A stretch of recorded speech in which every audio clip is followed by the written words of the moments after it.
Buenos días, amados hermanos. Es un placer dirigirme a ustedes en esta mañana para escuchar la poderosa palabra de Dios. Muchas bendiciones en Cristo para usted, para su esposa, su esposo, para toda la familia y en general para todas las iglesias que puedan escuchar este mensaje.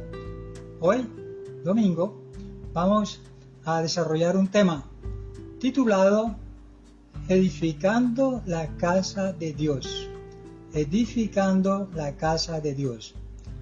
Vamos a desarrollar los siguientes puntos. Primero, ¿por qué hay que edificar la casa de Dios? Segundo, ¿con qué materiales se edificó en el Antiguo Testamento? ¿Con qué materiales se está edificando en el Nuevo Testamento? Tercero, ¿qué ha atrasado la edificación? ¿Qué ha atrasado la edificación? Cuarto, los materiales de hoy para la edificación. Quinto, un llamado, amado hermano, a volver a su casa, a volver a la casa del Padre. Bueno, tenemos que cuando el pueblo de Israel fue sacado de Egipto, donde estuvo cautivo 430 años aproximadamente, una de las cosas que estuvo en el corazón de Dios fue tener un pueblo que fuera su especial tesoro sobre todos los pueblos de la tierra.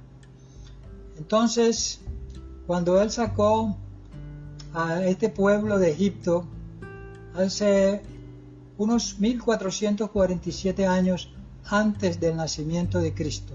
Esa fue la época más o menos en que se comenzó a edificar el tabernáculo.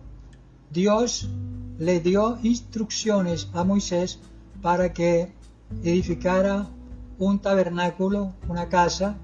Le dio los planos y le dio todos los detalles para que todo se hiciese conforme al deseo de Dios. Este tabernáculo era el lugar de comunión. Todas las tribus estaban instaladas alrededor de este tabernáculo, que era el lugar de comunión, era el lugar donde Dios daba las direcciones, las instrucciones para su pueblo desde el lugar santísimo principalmente. Bueno, esta parte del tabernáculo estaba construida con tres divisiones. Una no cubierta, que era la parte externa llamada el atrio, ¿sí? Podríamos decir que el atrio prefigura un poco a la parte exterior del hombre, a su cuerpo. Acordémonos que el hombre tiene tres partes, según la primera carta a los tesalonicenses. En el capítulo 5, versículo 23, Pablo dice: para que todo vuestro ser completo, espíritu, alma y cuerpo, estén irreprensibles para la venida del Señor. Esto indica que el hombre tiene tres partes. La de afuera, que es como la envoltura, que se llama el cuerpo. La parte más interna, digamos, donde está la persona que es el alma, constituida por nuestra mente, nuestra voluntad y nuestras emociones. Esta parte corresponde al lugar santo que era ya una parte cubierta. Y el tercer lugar, la cámara de más adentro, la última cámara, se llamaba el lugar santísimo. Este lugar santísimo puede prefigurar realmente nuestro espíritu humano. En este lugar santísimo se encontraba el arca de la alianza, y esta arca estaba configurada por una especie de cofre o caja, y dentro de este cofre estaban las tablas de la ley, estaba la vara de Aarón que había reverdecido, y estaba un recipiente pequeño con el maná. Encima estaba la tapa, la cubierta llamada el propiciatorio, y en cada extremo del propiciatorio había un querubín. Los dos querubines estaban mirándose, pero más bien la vista hacia el propiciatorio. Desde este lugar del propiciatorio, Dios hablaba con Moisés y le impartía también instrucciones. Entonces, se convirtió el arca en una parte del mobiliario sumamente importante, porque el arca representaba la presencia de Dios, y durante muchos años en el desierto el arca fue muy apreciada y era transportada por los sacerdotes, porque ella tenía 4 aros a través de los cuales pasaban unas varas para que el arca pudiese ser cargada o trasladada. Entonces este es el lugar santísimo con el arca adentro. Entonces vemos que Dios comenzó a tener un lugar de comunión, un lugar en torno al cual también se reunía su pueblo. Y vemos que para edificar la casa de Dios, como el deseo de Dios siempre ha sido tener su habitación, un lugar de morada, entonces comenzó en el Antiguo Testamento con el tabernáculo, descrito brevemente como lo acabo de hacer. Luego de esta peregrinación, o de todos estos 40 años en el desierto, llegó un momento en que David un día siempre hubo en su corazón el deseo de construirle casa a Dios. Pero Dios le dijo que él no le construiría casa porque había derramado mucha sangre, y en su lugar quien construiría la casa era su hijo Salomón. Así que se construyó el templo de Salomón, y en la construcción de este templo hay muchas cosas notorias. Por ejemplo, se ve la actitud de David cuando él expresa su deseo de que esta casa sea de lo mejor. Aportó miles de talentos de oro, de plata, de piedras preciosas, aún de sus tesoros particulares, porque él dijo: por cuanto tengo mi afecto en la casa de Dios. Eso está en Primera de Crónicas, capítulo 29. Y fue tanta la motivación, tanto el ejemplo de David, que él hizo que todos los jefes de millares, todos los príncipes, todos los que tenían haciendas, todos los, digamos, que tenían buenas situación financiera, ellos también aportaron de una manera increíble, y especialmente que lo hicieron de forma espontánea. David estuvo muy contento por esta actitud del pueblo, y reconoció, como dicen esos versículos, que Señor, todo es tuyo, y de tu mano te damos de lo que recibimos de ti, porque todo es tuyo. Entonces, así Salomón construyó el templo, y luego el arca fue trasladada desde un lugar, probablemente era la ciudad de David, Sión, fue trasladada allí al templo de Salomón. Con el tiempo, vino Nabucodonosor II y sitió a Jerusalén y prácticamente saquearon el templo.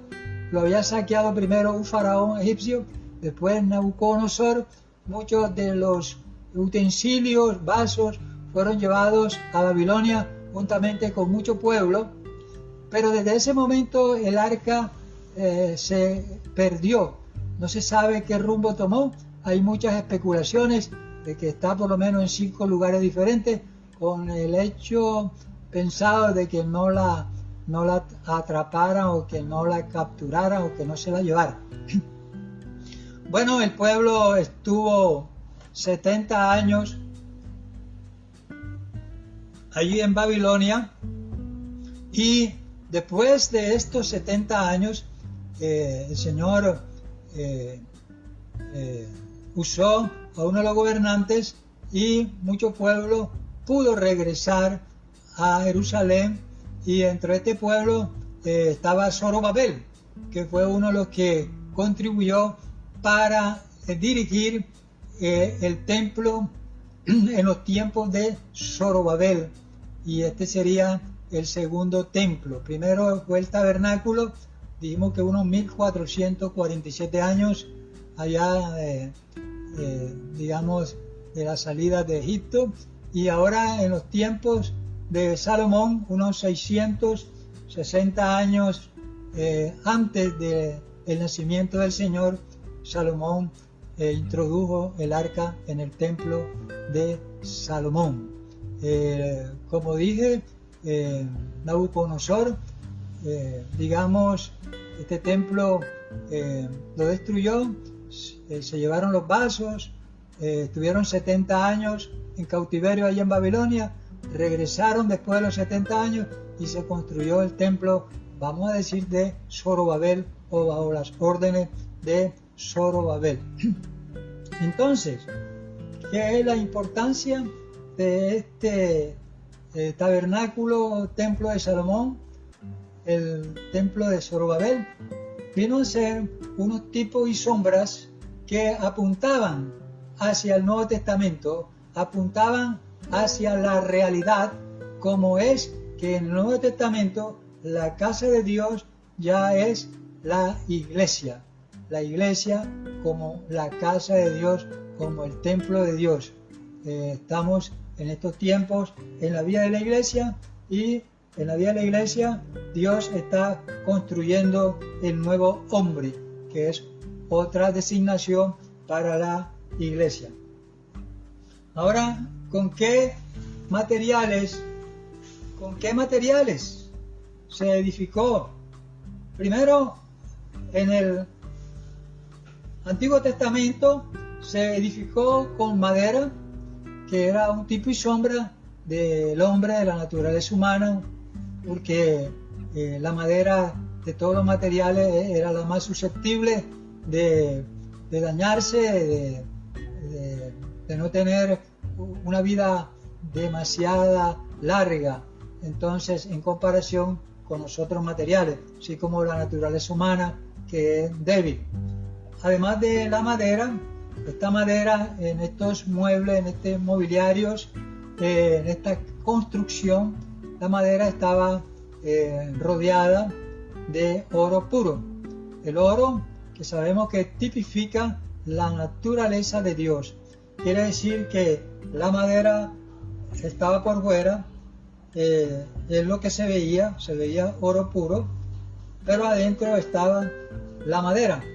Dios está haciendo una obra en nosotros. Realmente Dios se expresa, Dios se manifiesta. Lo importante es que las personas tengan contacto con Dios, vamos a decir, con el oro. Pero adentro está una naturaleza humana que también está siendo transformada, pero digamos, esta parte es la más débil. Yo no diría una transformación, sino que, como dijo Pablo, este tabernáculo se va cada día deshaciendo, se va envejeciendo, ¿sí? Entonces, esta es la madera. Tenemos el oro, que, como dije ahorita, representaba la naturaleza de Dios, porque el oro es duradero, no pierde su brillo y es de mucho valor. Pero también se construía estos templos y este tabernáculo con plata, que habla de la redención de Cristo, de la obra de la redención. Además, también en el templo se utilizaron muchas piedras preciosas, mármoles, piedras de diferentes categorías que representan la obra también transformadora del Espíritu Santo. Gloria al Señor, alabado sea el Señor. Pero ahora en el Nuevo Testamento, ¿con qué está Dios construyendo su iglesia, su morada? En el Nuevo Testamento, como hemos visto también, porque estamos haciendo un repaso, también en el Nuevo Testamento se está construyendo con personas. En el Antiguo Testamento se construyó con materiales, madera, oro, plata, piedras preciosas, bronce, hierro, etc. Pero en esta época neotestamentaria, a partir del momento en que vino Jesús, murió por nosotros, ahora los que hemos sido llamados para esta construcción somos tizones sacados del fuego, que no teníamos ninguna esperanza, estábamos allí al borde del infierno, éramos enemigos de Dios, estábamos sacados del fango cenagoso, y a Dios le plació sacarnos de allí. Hay un versículo muy interesante en el Nuevo Testamento, en Primera de Corintios. Primera de Corintios nos dice que lo vil y lo menospreciado del mundo Dios lo escogió para avergonzar a los sabios, lo débil para avergonzar a lo fuerte, y lo que no es para avergonzar a lo que aparentemente es. Entonces éramos tizones.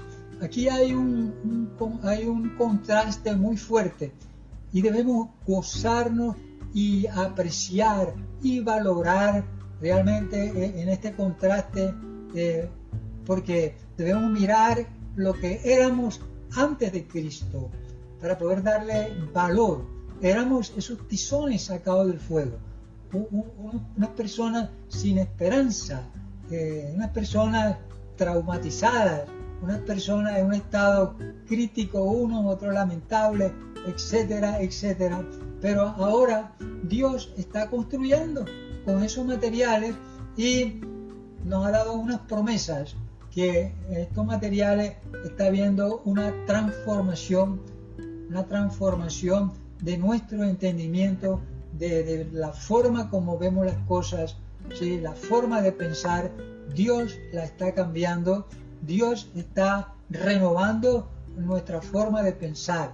Y cuando Dios está renovando y buscamos esa renovación, entonces al irnos cambiando la forma de pensar, lógicamente estaremos cambiando la manera de vivir, la manera de comportarnos, nuestra conducta, nuestras acciones van cambiando, porque Dios está renovando nuestra manera de pensar por medio de su pensamiento, que viene inmerso en su palabra. En su palabra viene inmerso, viene contenido los pensamientos de Dios, y esos son los que usted y yo necesitamos para la renovación de nuestro entendimiento, porque solo así, si somos renovados, podemos conocer la voluntad de Dios, que es perfecta.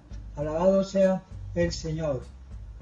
Entonces vemos cómo la sabiduría de Dios para ir construyendo su templo, para ir construyendo el hombre nuevo, su novia, su esposa, su guerrera, que son otros nombres con que son designados la iglesia, que es su cuerpo. Gloria a Dios. Pablo le dijo a Timoteo, para que sepas cómo te has de comportar en la iglesia, que es la columna y baluarte de la verdad. Me llama la atención ahora también que leímos qué es lo que atrasa la edificación de esta casa. ¿Qué ha atrasado? ¿Qué atrasa la edificación de esta casa? De parte de Dios no hay ningún problema, pero pienso que ha sido de parte de nosotros, porque aún los israelitas, desde su experiencia de fracaso en el desierto, ellos fracasaron por la desobediencia. 1 Corintios capítulo 10, Dios nos recuerda que no nos pase a nosotros lo mismo que les pasó a ellos, ¿sí? Entonces Dios nos da una nota de precaución, de cuidado. Alabado sea el Señor. Entonces, ha habido un atraso en la edificación. Sencillamente quiero aportar mi sentimiento, el por qué ha habido un atraso en esta edificación maravillosa. Primeramente creo que ha habido un atraso porque al hombre le cuesta mucho trabajo obedecer, porque ese fue una parte del veneno que el enemigo introdujo en el corazón del hombre el día que el hombre desobedeció en la persona de Eva y en la persona de Adán, porque esa fue la herencia que el maligno recibió cuando en el Edén, cuando en el tiempo antiguo, ¿sí? En el tiempo antiguo, cuando Lucifer era un arcángel allí, él tuvo en su corazón ambición, y tuvo deseo de ser igual a Dios. Entonces se rebeló, y esta herencia pasó al corazón del hombre caído. Por eso necesitamos orar y gemir para que tengamos un espíritu de obediencia, porque acordémonos que el mismo Señor, la palabra dice en Hebreos, que por lo que padeció, aprendió la obediencia. Muchas veces, hermanos, vamos aprendiendo la obediencia a través del padecimiento, a través de las dificultades, y lógicamente vamos aprendiendo esta preciosa práctica de la obediencia. Pero también hay otros puntos que quisiera compartir con usted. Me gustaría que usted lo reflexionara, que usted lo orara, que usted lo estuviera allí meditando. Creo que también ha habido atraso por lo siguiente: no reconocer o no darnos cuenta de nuestra verdadera vocación. La mayoría de personas tenemos dos vocaciones. Una vocación natural, por ejemplo, usted desde joven o desde niño quiso ser ingeniero y usted estudió ingeniería, ahora es un ingeniero. Otro quiso ser médico, estudió medicina y ahora es un médico. Otro quiso ser músico, estudió la música y ahora es un músico. Bueno, estas son vocaciones, son profesiones que todos tenemos. Estas profesiones Dios nos las ha dado, nos ha permitido, le ha permitido a la gente tener vocaciones, profesiones, porque de esta manera no somos una carga para los demás. De esta manera podemos trabajar, podemos tener un hogar, podemos levantar una familia, podemos educarlo, podemos comprarle su alimento, podemos comprarle su vestido, podemos costearle su educación. Entonces se necesita una vocación, una profesión. Pero el punto es que muchas veces esta vocación y esta profesión nos absorbe casi completamente y no nos damos cuenta que esa no es nuestra verdadera vocación. Nuestra verdadera vocación es la vocación del llamamiento que Dios nos ha hecho. Tenemos una vocación de reyes, de sacerdotes, una vocación de ser embajadores, una vocación de ser colaboradores de Cristo. Entonces esta es una vocación todavía más elevada porque tiene promesa, tiene promesa de vida eterna y es nuestra verdadera vocación. Pero ¿qué podemos hacer entonces con estas dos vocaciones? Bueno, creo que lo importante es que a medida que desempeñamos nuestra vocación natural, allí de ingeniero, estemos siempre en armonía, digamos, en contacto permanente, ejercitando nuestro espíritu, para que así nuestra vocación espiritual esté arropando nuestra vocación natural. Mientras hacemos un trabajo de ingeniería o hacemos un trabajo de medicina, nuestro espíritu está en comunión con el Señor, ¿verdad? Estamos conectados, estamos conscientes de la gran necesidad de permanecer en el espíritu, de tal manera que Dios respalda ese trabajo y nos permite hacer también unos trabajos naturales, el trabajo de ingeniería, el trabajo de medicina, el trabajo de pintor, el trabajo de latonero, el trabajo de músico, etcétera, de una manera excelente, de una manera muy buena, porque en ese momento estamos conectados con nuestro Dios. Entonces creo que necesitamos estar enfocados en nuestra verdadera vocación y que esta vocación arrope a través del ejercicio y de la práctica a nuestra vocación natural. Bueno, ese es un punto.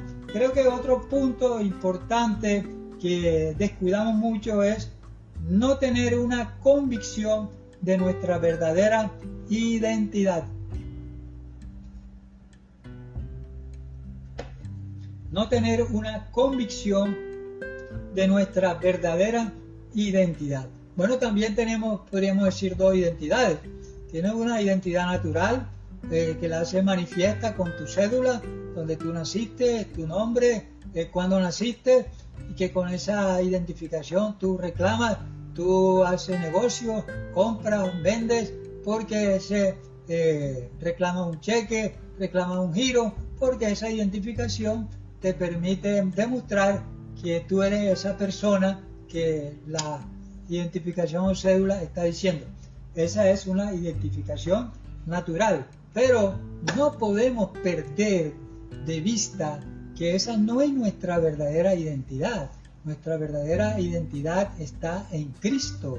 Nuestra verdadera identidad está en entender quiénes somos, en saber que somos hijos de Dios, saber que somos templo del Espíritu Santo.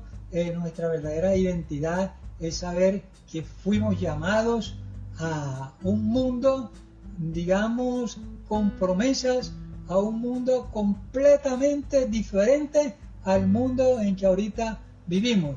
Es un mundo donde es el reino de Dios, donde hay un rey y donde nosotros, aunque somos en un sentido súbditos, también el Señor ha dicho que somos reyes y sacerdotes. Entonces esa es nuestra verdadera identidad. Cuando usted llega a un lugar, usted debe tener preciso en su corazón que usted es un rey, que usted es un embajador, que usted es un colaborador de Cristo, que usted es un hijo de Dios. Entonces necesitamos esa identidad para que donde uno vaya realmente pise con seguridad, pise, digamos, con todo el peso que le ha dado la palabra, que le ha dado las promesas del Señor. Otro punto es que se atrasa la edificación porque muchas veces no tenemos una visión nítida de la persona de Jesús. Nos falta conocer más a Jesús, adentrarnos más en la intimidad con Él a través de su palabra y a través de la oración, para tener una visión nítida. Cuando Saulo se encontró con el Señor, vio esa luz resplandeciente y cayó en tierra. Yo creo que él tuvo un encuentro con su Señor, pero de ahí en adelante su vida comenzó a conocer quién era aquel que lo había llamado para darle un ministerio, ¿sí? Y hasta que llegó un día que él pudo decir: ya no vivo yo, mas vive Cristo en mí. Entonces ya esa es una experiencia, haber llegado a un punto de una visión nítida, no solamente la visión que tuvo en el camino de Damasco, sino que ahora estaba más compenetrado con la persona de Jesús. Gloria sea al Señor. También, por último, creo que hay atraso en la edificación porque todavía no hemos llegado al nivel de amar a nuestro prójimo como nos amamos a nosotros mismos.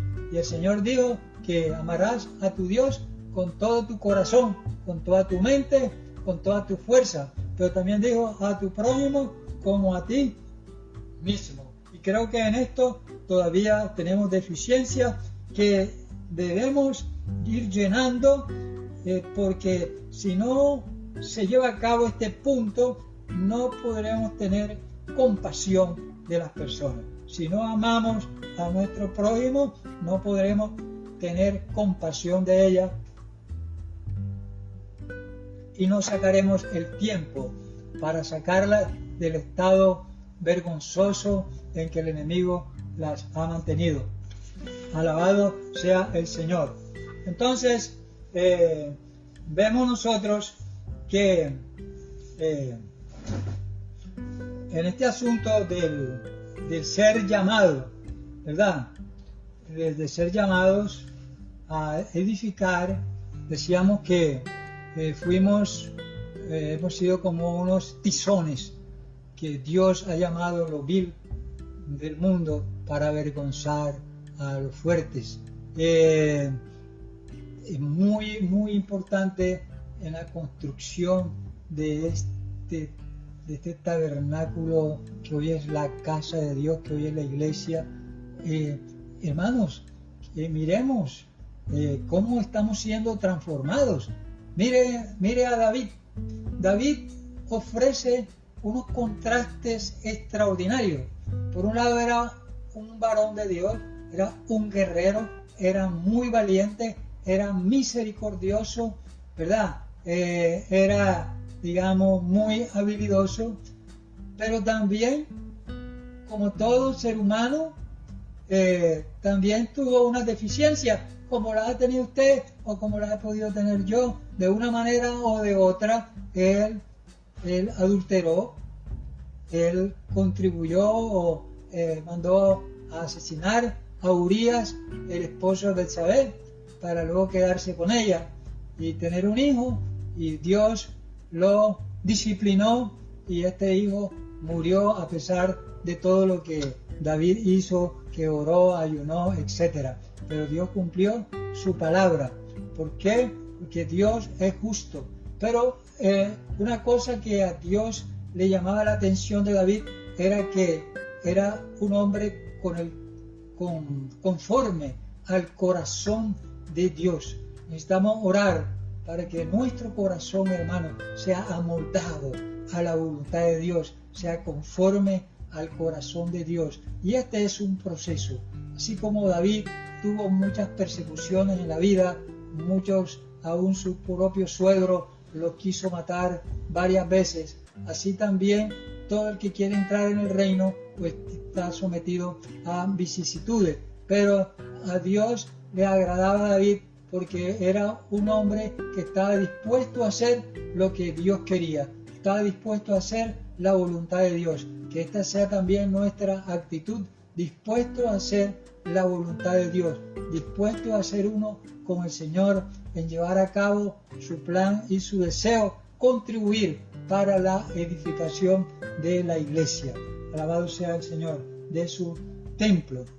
Ahora, considerando estas cosas, quisiera hacer una invitación o un llamamiento a hermanos que de una manera o de otra partieron de nosotros, salieron de nosotros, están alejados, están por allí tal vez pasando dificultades, quizás como el hijo pródigo en un momento con deseo de volver a la casa del Padre. Quiero decirles, amado hermano, que esta es la vida de la iglesia, es la casa del Padre, es la iglesia. Gloria al Señor. Y no solamente como nosotros, como exclusivamente, sino que lo importante es que usted se identifique con Dios. Lo importante es que usted sea avivado, que usted reciba luz, que usted reciba revelación, ¿verdad? De quién es y cómo debe llevar a cabo su vida y cómo debe relacionarse y cómo debe tener un corazón lleno de perdón. Entonces, quiero hacer hoy ese llamamiento amoroso a muchos hermanos que esperamos que en el futuro regresen, porque queremos darles un abrazo, queremos nuevamente tenerlos con nosotros, y porque algunos hermanos por diversas causas quizás se han alejado. Unos se alejaron porque se aburrieron de ser simples espectadores. Amado hermano, cuando usted viene a la vida de la iglesia, usted no puede ser un espectador. Usted es un miembro del cuerpo de Cristo que necesita desarrollar, desempeñar los dones, lo que Dios le ha dado. Tenga la seguridad que Dios le ha dado dones, pero es su responsabilidad también llevarlos, desarrollarlos, y para que esos dones se le conviertan en ministerio. Gloria al Señor. Tal vez otros se alejaron porque nunca se les comisionó. Cuando llegamos a la vida de la iglesia, cada uno debe tener una comisión, cada uno debe realizar un trabajo, como en el cuerpo. En el cuerpo la uña hace una función, la mano hace otra función, cada dedo hace una función, la oreja tiene una función, los ojos tienen una función, los brazos, los pies, los órganos, cada órgano tiene una función. Igualmente, amado hermano, cuando usted viene a la vida de la iglesia, usted tiene que entender que usted es un miembro activo y usted debe desempeñar una función en este organismo grandísimo que es la iglesia, hermano, donde hay cabida para que usted tome todas las promesas de Dios y las vaya tomando, las vaya recibiendo y las vaya ejecutando. Tal vez otros alguna vez se fueron porque llegaron heridos, no fueron atendidos adecuadamente en el mesón, porque la iglesia es como un mesón, algo parecido a un hospital, donde llegan los heridos, llegan los abandonados, llegan los atrofiados por alguna cosa, y allí deben recibir medicina, deben recibir aliento, deben recibir fuerza, deben recibir salud. También algunos tal vez se fue porque llegó frustrado, llegó cansado, o alguna llegó abusado, otros llegaron enfermos, pero no encontraron el tipo de respuesta que ellos necesitaban. Quiero decirles, hermanos, que cada día tenemos más luz y más claridad de la función de que todos tenemos. Por lo tanto, lo invito para que con sencillez, con humildad, venga a su casa, que seguramente será bien recibido. Lo rodearemos de calor y de atención. Pero también usted tiene una manera de expresar sus sentimientos, debe expresar lo que siente y debe tener comunión con todos los miembros. Y tal vez algunos que otros porque vieron tratos preferenciales. Tenemos que reconocer que a veces todavía hay tratos preferenciales. Esto no debe existir en la iglesia. El mismo trato que es para el médico, que es para el que tiene dinero, que es para el que tiene posición social alta, tiene que ser el mismo trato para otro hermano, trato en el sentido espiritual, trato en el sentido de respeto, trato en el sentido de comprensión, el trato humano, el calor humano. Gloria al Señor. Y para terminar, un consejo para todos estos amados hermanos que están deseando y están orando para regresar a la vida de la iglesia. Mirar atrás nunca es saludable. Un hombre y una mujer nunca deben mirar atrás su vida pasada, lo que hicieron, lo que dejaron de hacer, lo que no pudieron hacer, ¿verdad? Es muy interesante que Filipenses dice en el capítulo 3, versos 12 al 14, dice: olvidando ciertamente lo que queda atrás y extendiéndome hacia adelante al premio del supremo llamamiento en Cristo Jesús. Esta fue una expresión de Pablo. Quiero que la medite bien, quiero que piense bien en esto. Su triunfo en la vida, su triunfo espiritual, aún su triunfo natural, nunca estará en el pasado. El triunfo espiritual y el triunfo material está en lo que usted haga, en lo que usted está haciendo en el presente, para que de esa manera pueda alcanzar lo que está adelante. Esto tiene mucha relación con la fe, porque la fe es la certeza de lo que se espera. En este momento usted tiene una certeza, pero lo que se espera está en el futuro, ¿sí? Es la convicción de lo que no se ve. En este momento usted desarrolla una convicción de algo que no se ve. Entonces, volvemos a enfatizar que el triunfo suyo no consiste en pensar en que si yo hubiera hecho esto, si hubiera estudiado, si yo no hubiera portado así. Olvídese de su pasado, porque su pasado no le aporta nada. Lo que le aporta es encontrar el perdón en Cristo, ir a Cristo, tenerlo como su Señor, como su Dios, que Dios esté en su vida, que Dios le dirija y que usted todo lo haga como para el Señor. Entonces, su triunfo está en el presente, no está ni en el pasado ni en el futuro, porque algunos sueñan castillos en el aire con cosas que quieren tener en el futuro, pero en el presente no están haciendo absolutamente nada, absolutamente nada. Pablo dijo, el que no trabaja, que no coma. Entonces, vuelvo y repito, amado hermano, nuestro triunfo nunca estará en el pasado. Todo lo que logremos está porque en el presente estamos gestionando, estamos haciendo cosas, y eso es lo que nos permitirá llegar en el futuro y alcanzar metas. Las metas en Dios, como dijo Pablo, para extenderme hacia lo que está adelante, hacia la meta del supremo llamamiento en Cristo Jesús. Así como hay esa meta extraordinaria, también aún usted tiene metas en este mundo, una meta de tener una casa, una meta de tener un trabajo, una meta de esto y de aquello, pero eso depende de lo que usted esté gestionando en el presente, ¿verdad? Con fe, para que eso le produzca algo que va a recibir en el futuro. Gloria a Dios. Ahora, nosotros no podemos dejar de practicar lo siguiente. Miren, porque estamos haciendo una invitación al regreso a la casa. Fíjense que a Jerusalén regresaron muchos que habían sido transportados a Babilonia, ¿sí? Y hasta hoy en día muchos todavía están regresando al Israel natural, pero necesitamos que hoy también regresen muchos a este Israel espiritual, digamos, a la casa de Dios, que es la iglesia, templo y baluarte de la verdad. Ahora mire estos versos, porque estamos hablando de recobrar hermanos. Judas 22 al 24. Escucha bien lo que dice Judas del 22 al 24.